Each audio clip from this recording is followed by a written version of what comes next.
Welcome to New West Press Audio, the official podcast of New West Press. We're an independent publishing outfit located in Edmonton, Alberta, Canada.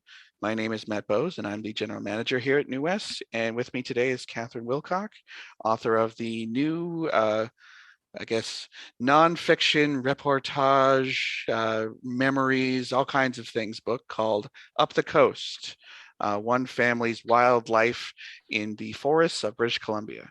How are you today, Kathryn? I'm good. It's a rainy day on the West Coast here, but that's to be expected. And Yeah, you should be used to those. Spring has sprung. There are daffodils in the garden, so it's looking up. Yeah, it was 11 degrees here in Edmonton yesterday, and we're expecting one last big dump of snow, I think, and then it will probably be springtime as well. But we're getting there. We don't have quite the nicest weather, but we're close. We're getting there. Yeah, that's right. So your book, Up the Coast, is your memories, slightly molded of your growing up in logging camps across up the coast, as it will, in British Columbia. Do you want to talk a little bit about this collection of stories and how it came to be?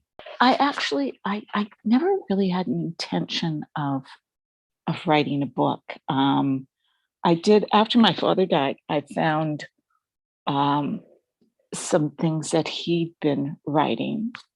And I think he'd always wanted to write a book. He maybe in the back of his mind, that's quite a common story with a lot of people, and they just don't know where to start. Mm-hmm. And also a big, I've been thinking about this. I think a big part of my childhood was actually sitting around at night and listening to adults talk, because when we were in logging camps, there was really sort of nothing else to do. But it wasn't sort of like, it was the good thing to do. And I just remember just sort of sitting there and listening to them tell stories. And it was sometimes the best part of the day. So I had a sort of a rich library of stories in my mind. Also, my family, not a lot of, but some of my aunts and uncles and people like that worked for my father. And so it was really just like one, in some ways, like one big family. And they were funny people too. They had great senses of humor, and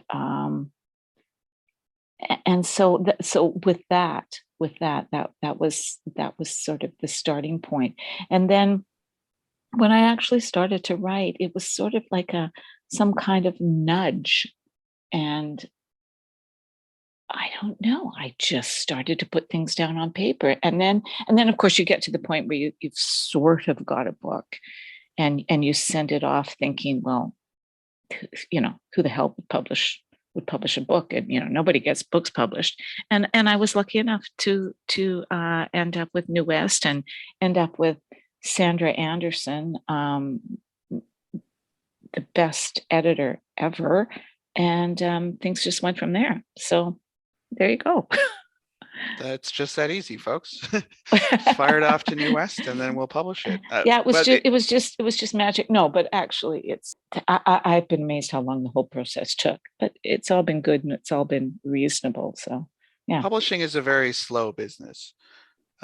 It usually takes probably 2 years from us accepting a manuscript and then actually publishing it. So you are not unique in that experience. That's true. Oh no. I fully appreciate that. Yeah. Something that's interesting about this book is it kind of ties into a strain of our nonfiction books, which is like working people, because we've done a book about what it's like to work at a furniture moving business, what it's like to work on shutdown as a welder up in Fort Mac. And we got another one about what it was like to be a kind of mountain rescue guy in the 50s and 60s. And I find these books really interesting because Yeah. it's often the daughters of these men who did these jobs, or for younger people like them themselves recounting their histories. But you're getting a lot of stories about working class people who are typically underrepresented. Like no one is writing these unless, you know, unless New West is publishing them. Like no one is gonna. These stories are gonna kind of fade away, right? And you You know, heard them around the fire, and it would be logging guys who are telling you these things. And you know, do you think that they would have ever thought that some story they told a kid, an 8-year-old, that it would be in a book someday? no, never. And I think, but at the same time, you know, the thing is, most of those guys, and I think a lot of working class people, especially in the past, um, did not have the skills to put pen to paper, Mhm. and yet, I mean, they had these rich um, stories to tell. And I mean, I love reading stories um, like the ones you just described about, you know, all these working class people, because they're in the past. And I think the contrast between how we live today and how we lived 50, 60 years ago is startling. Mhm. And um, you know, basically without much technology at all. And just the basic things about how we ate, how we heated our houses, how we traveled, um, the kinds of physical labor that people did. I mean, it's a whole different world, and yet it's where we came from. Mhm. And I don't know. I like those kind of stories that you were just talking about. I really do. Yeah, and I feel that other segments of the Canadian population are massively oversubscribed. Like you don't need to look too far to find a book about what it's like to be a professor teaching English at a university somewhere, Mhm. or people working in Toronto. That's the other thing is New West. We always try and we're focused on the West, right? So we don't Yeah. um, there might be interesting stories of, immigrants going to Toronto or something. What's it like for them? But Toronto is massively oversubscribed. We don't enough people talk about Toronto. We need to talk about things that are otherwise ephemeral. Um, these stories, most of them are pretty comedic, pretty wacky stuff happened, but if you didn't tell them, they would be gone forever. And Yeah. our Eastern-based publishing establishment would just not be interested. So I think that's another thing is we have to kind of recognize it was certainly very different for people time-wise, but also geographically. Yeah. A lot of the stuff you talk about in this story, that is such a remote place that you grew up. Getting Mhm. a radio was a huge deal, or getting a telephone, or getting mail coming in on a boat. No, on a plane. Like it No, no, seems you're right. A so boat. remote, Yeah, yeah, right? yeah, Do you yeah. want to talk a little bit about that? Like it it seems so remote as to be maddening to me. I live in the middle of a pretty big city, and that sort of silence seems terrifying. But you would have gotten used to it. Well, I think though, I think there were a couple things. Um, you know, when you're kids and you've got total freedom to go outside and do whatever it is that you wanted. Hmm. You know, it's sort of the go out early in the morning, come home, grab something to eat, go out again for the afternoon. And we were busy kids. We were in the water, in the boats, over by the river, fishing, you know, all that kind of stuff. Um, there was always, you know, tons to do. At the same time, we had lots of books to read, and also living in camps. My mother, that was her happy place, happy family, happy kids, kind of thing. But it it never felt remote. You know, there were planes coming in and boats coming in, and there was always something going around. There was a bear in camp, or you know, some logger hurt himself and had to be flown out. And it's not that we were so isolated like forever, because we came back to Vancouver and went to school, and you know, spent the school year in town. So we didn't feel like we were missing anything. Mm-hmm. And I think that it's also being with my sisters, being with my cousins. It was you could really be yourself as a kid, and that was refreshing. No pressure. Mm-hmm. Yeah, I mean, when I grew up, I did not have a cell phone. Like I'm kind of that last generation where you could just go outside all day long and your Yeah, parents would not know where you were.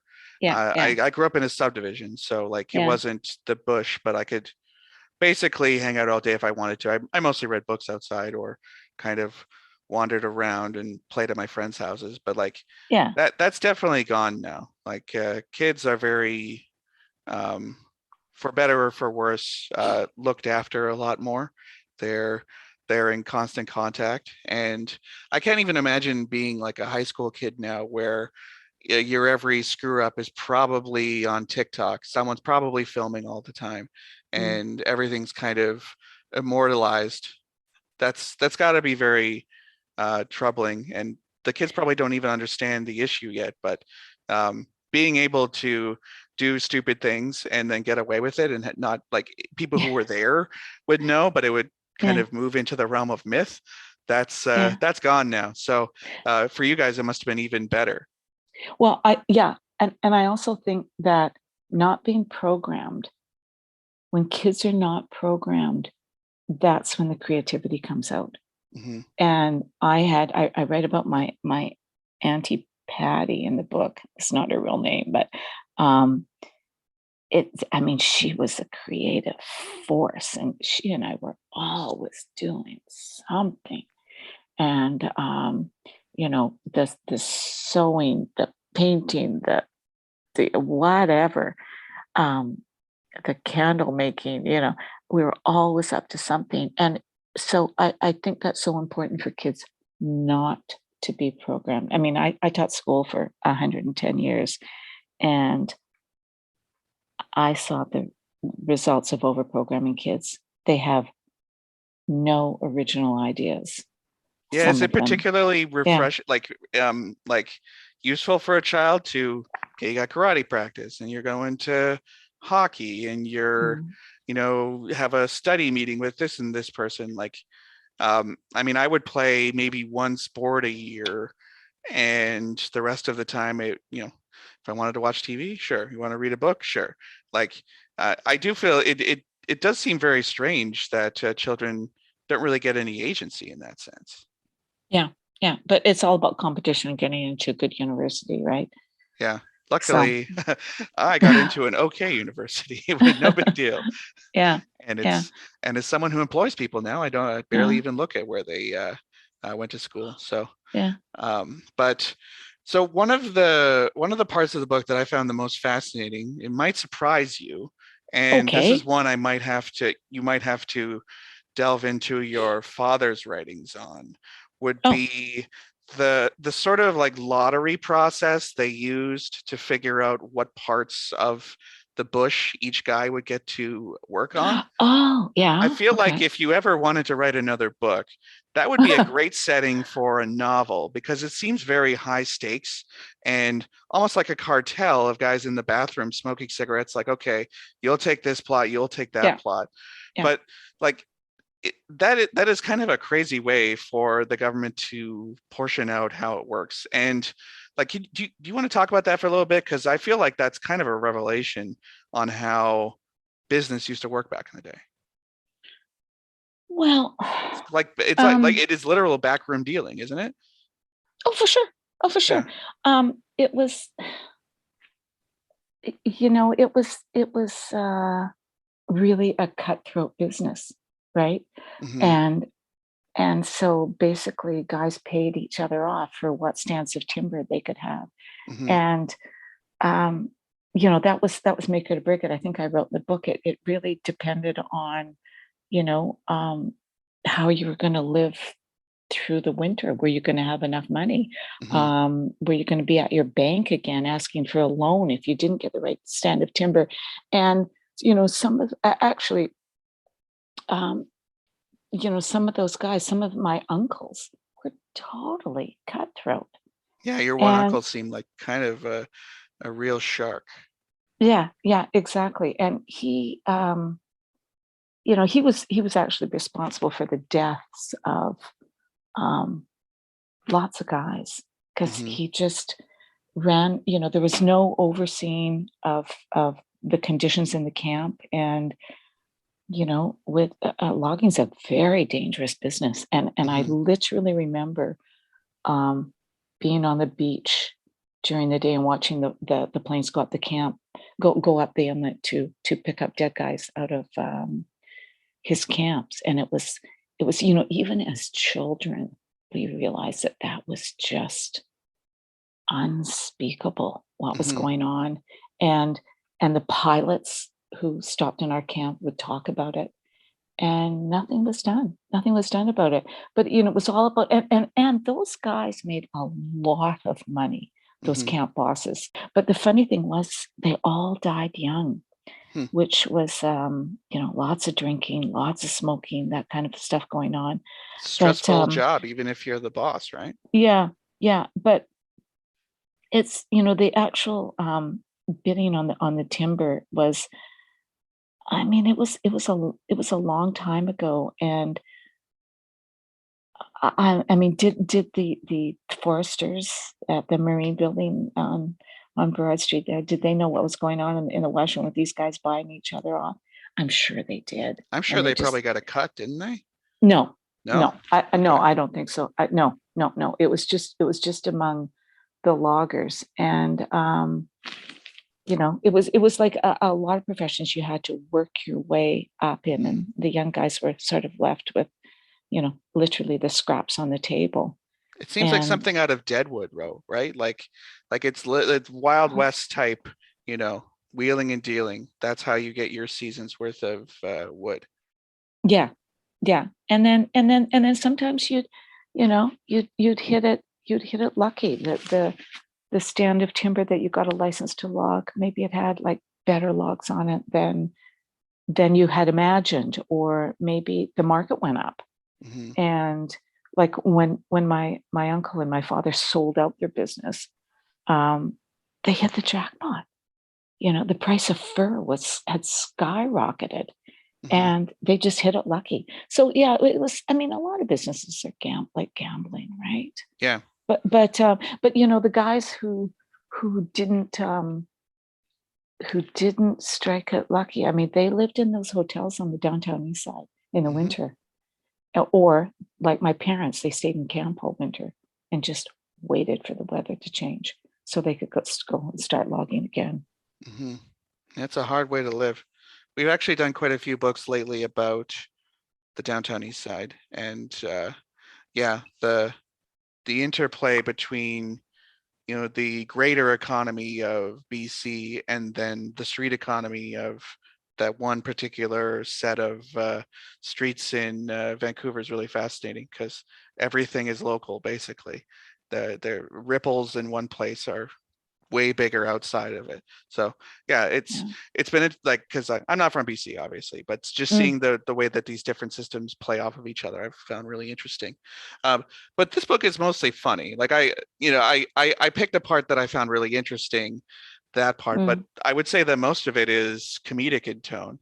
And was that important for you to keep it light when you could have easily focused on sort of tragedy if you wanted to, but you wanted to make this more light and approachable for people? No, No? that wasn't my intention. I didn't think I'm going to write a funny book. I'm going to write a light book.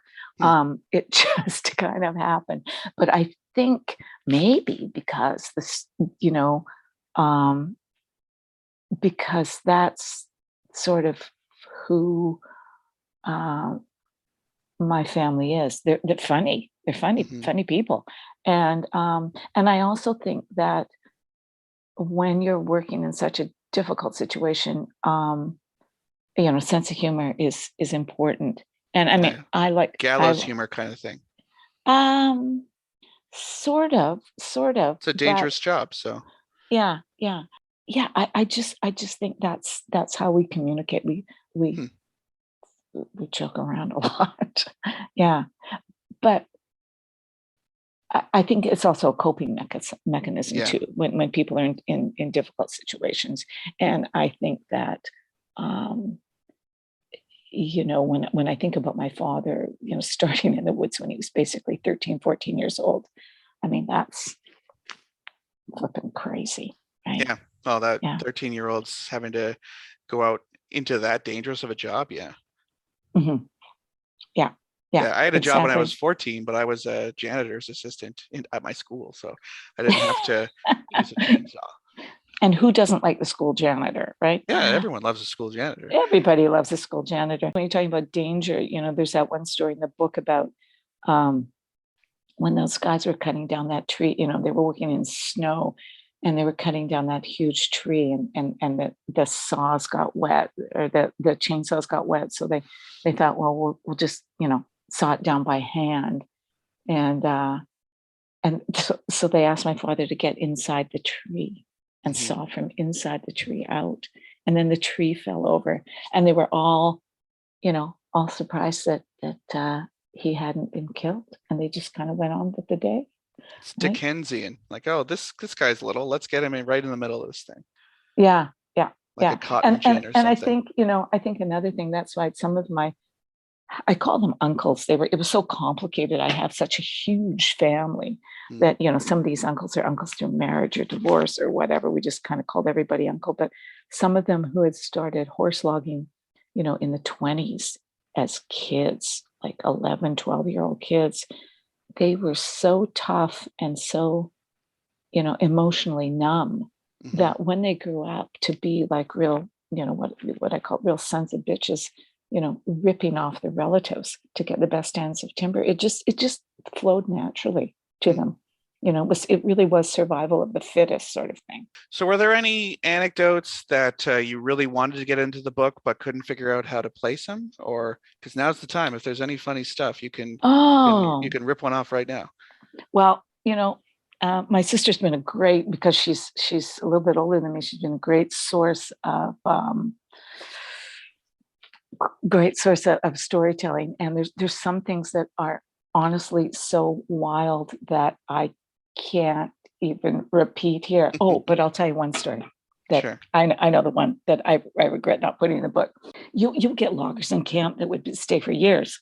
Excuse me. They'd be like regular guys, and then you get these part-time guys who were just usually drunks, and so they would come and work really hard, but then you know they had to leave just because they needed to go on a binge or whatever it is they had to do. So down the inlet, um, my father hired these three guys. I think they were all cousins or something. And so they would work in camp during the week, and then they would go home down the inlet for their day off. And so and basically they'd go and just drink themselves stupid on their time off. And they were okay. They were okay guys. And so they show up in camp one time, and they were all, but they were fighting. They arrived back in camp kind of beat up sometimes. And how did that happen? Oh, I fell, that kind of story. But they've been beating each other up, and they're so drunk.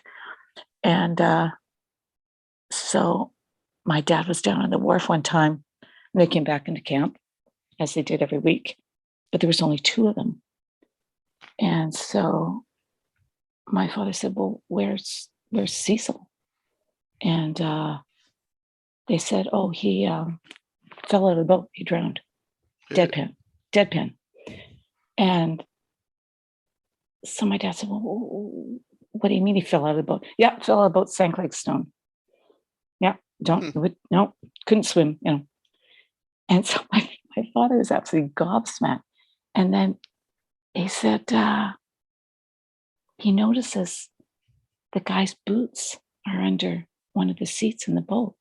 And he Hmm. said, "Well, what are Cecil's boots doing there?" And now boots for a logger were, you'd have one pair of boots that you get from Dayton's, which is still open on Hastings Street in Vancouver. Hmm. And they cost about $50. And so they're really expensive. And if you were lucky, they'd last for a couple of years. And so these are precious. And so my father said, well, what are his boots doing there under the bench, under the seat there? And so one of the guys said, oh, he took them off before he fell in. Sure he did. So, and stuff like that went unreported all the time, all the time. Guys would get killed, guys would disappear, and it was just, occasionally the RCMP would fly in if something was reported, and they'd kind of go, well, what happened? I mean, there was never any body, and so then they go, oh, okay, well, we'll write it up, and then they just kind of go. So there were stories like that. There were actually, the editors kind of freaked out about this one, but some of my father's cousins looked Aboriginal. Sure. Because they were. Yeah. And some of my dad's sisters didn't like that so much. Yeah, no, I know.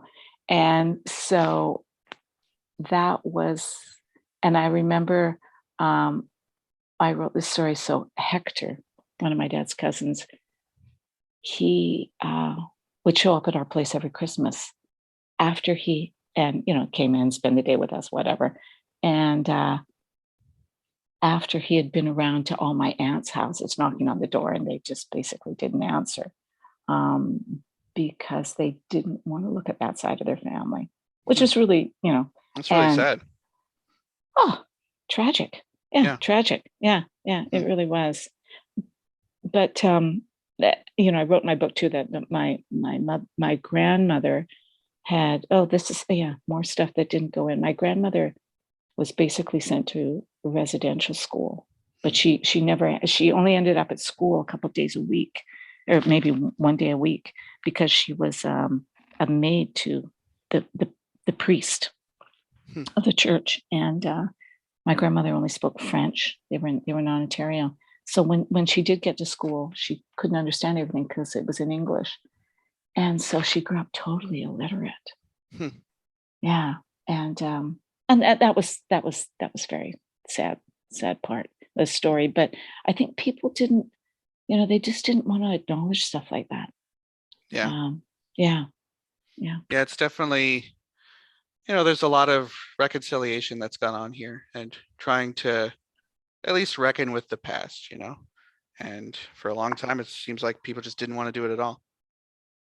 No, they didn't. And I think it's, and now with the discovery of all these poor kids' graves in BC, that's where do you even begin with that? Where do you begin? Yeah. All over the place. They're checking old schools here and stuff. And I think Canadian society has a lot to deal with going forward. I mean, it had a lot to deal with back then, but now we don't really have an excuse anymore. Now everyone's got to kind of reckon with this. But so you have a preview of the book for our listeners. Why don't you set that up? Sure. Hang on. So we used to go, we would go up the coast every Easter holiday, when it used to be called Easter holiday, now it's called spring break. And so we would fly into camp then, and then we would fly into camp during the summer. So this was a routine. And so we drive up to Campbell River, catch a plane from Campbell River, and then fly into camp. And so I was the smallest, so I got to sit beside the pilot and just give him more elbow room, I guess. And it was, so these are what we called beavers, which were sea pontoon planes. And they would seat 6, 8 people, that kind of things. And so it was always fun flying in, because the planes fly low and you can see everything. It was really quite wonderful. I can see the water far below from the cockpit of the bush plane. I'm sitting up front with the pilot. He says I won't get in the way like some of the big sons of bitches he flies into camps. And I can understand his point. I'm 8 years old. Behind us, the seats are taken up by my mom, my 2 older sisters, Susie and Wendy, a drunk logger who dumped his case of beer into the empty seat next to him so he could enjoy a few in-flight beverages, and an Indigenous man who's going home after a stay at the hospital in Campbell River. He still looks sick to me, but maybe he just hates flying, and we are having a bumpy ride today. The pilot said the winds were blustery when he was talking into his radio receiver. At least that's what I think he said, because we can't hear much over the roar of the engine. The dashboard is right at my eye level, and there's lots to look at, like all the round dials with arrows that shake like the drunk logger in the back. One of the dials is smashed, and I wonder what it was for, but I guess it's not that important. The pilot looks exactly as he should: khaki shirt and pants, aviator sunglasses, and a handsome face. He smiles, but he's like a doctor, doesn't want to get too friendly. Though he did make a joke about gassing up the plane before we took off, something about how he hoped he remembered to refuel. I bet he tells that joke all the time. There's no hold in the plane, so everything gets packed inside the cabin.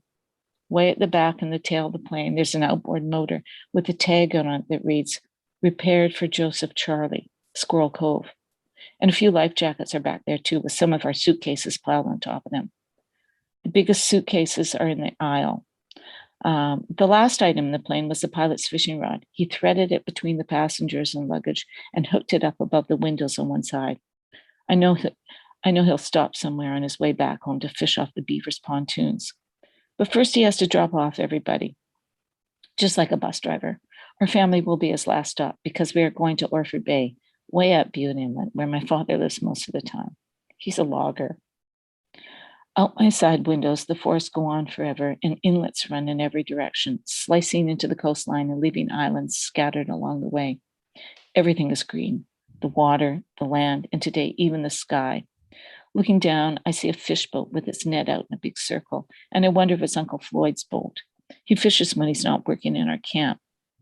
We fly over independent outfits run by loggers who live in their camps year-round, getting by on meager incomes, government checks, and canned food. It's easy to spot those camps from the air because there's always lots of broken down equipment all over the place. Some of these guys drink too much, especially after their wives leave for good. We spot a tug towing a boom of logs and nudge each other, pointing at the logs and smiling, because this is the one and only sign of success in this part of the world. Logs in the water mean money in the bank. A few minutes later, I see a camp like ours, 2-room houses bought at government houses for $50 each. Like Dad, the loggers in this camp live here during the logging season, then go home for the winter, either to a seedy hotel on Vancouver's downtown east side or a new bungalow in the suburbs. Dad said it all depends on good luck, hard work, and not being stupid with your money. The beaver lands to drop off the drunk logger at a small camp, and he has a hard time getting down the steps of the plane. We all know he's going to be fired on the spot. Nobody wants a drunk logger. I feel sorry for him. Other than the case of beer, he has a small cardboard suitcase, and his boots are tied together by the laces and hang around his neck. Next, the Indigenous man is dropped off. I think the whole village was on the dock to greet him. He looked better once he was out of the plane. The beaver is lighter now, and I think we're going faster, heading straight up Butte Inlet. I'm excited and press my cheek against the window, trying to see what's up ahead. I know our camp will appear any minute now, but I'm not prepared when the plane banks hard to the right and the undersides of the pontoons are skimming along the cliff face on the north side of Orford Bay.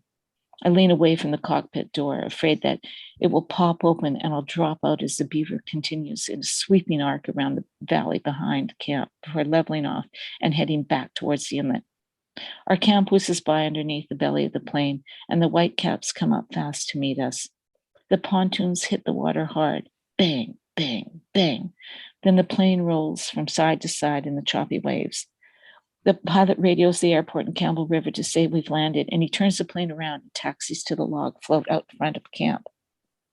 There's a house on the left, and then the tool shed. Next is the cookhouse, then the bunkhouse, and after that, the house where our cousins Ruby and Donna stay when they come for the summer to be with their parents, Auntie Patty and Uncle Floyd. I'm looking for any sign of life, but there's nobody around, not even Frankie, who's usually outside roaring around in his speedboat. He and I are the same age, and I like him, but he's usually in trouble because his mom isn't around to smarten him up. His dad is Kurt Wankel, my father's business partner. I can see Uncle Floyd way out on the boom, and I notice Auntie Patty has painted a big Thunderbird on the side of their house. She's always doing stuff like that. The beaver turns again, and the cliffs over by the river come into view, but I can't really see anything, and I suppose the pilot can't either. That's good, because it's a secret, and we aren't supposed to talk about it. Anyhow, I don't care about that now, because the pilot got out, and he's tying the beaver up to the float. There's Dad. He's walking out our front door to meet the plane, and right on his heels is our dog Smokey, excited and wagging his tail. Dad shakes hands with the pilot, and I hear him say, "How's it going, Dave? How's the fishing? Get yourself a cup of coffee in the cookhouse." Then we hear Dad's cork boots scraping along the pontoon, and he reaches up and pulls open the passenger door and says, "Well, isn't this nice? Here you all are, eh?" It's 1960, and this is where my story begins, except for the story that comes before it. There we go. So, okay. Yeah, there's a little preview. Everything's set. Everyone's present at their stations for the book to begin. So thanks for coming on the show, Kathryn. The book is going to be out in May of this year, so keep an eye on it. We're actually debuting our new website right away, so you'll be able to buy it with the ease and comfort of our fancy new site, or you can also, really? We're putting the finishing touches on that right now, but you can also pick it up at your local bookstore. If they don't have it, request it. It's also available at certain big retailers that prefer you not to use. Use an indie bookstore where they're much better. But thanks for coming on the show today, Kathryn. Oh, Matt, thanks so much. That was much easier than I thought it was going to be. See, podcasting is easy and fun. It is easy and fun. Yeah. Yeah. So this is Matt Bose from New West Press Audio signing off.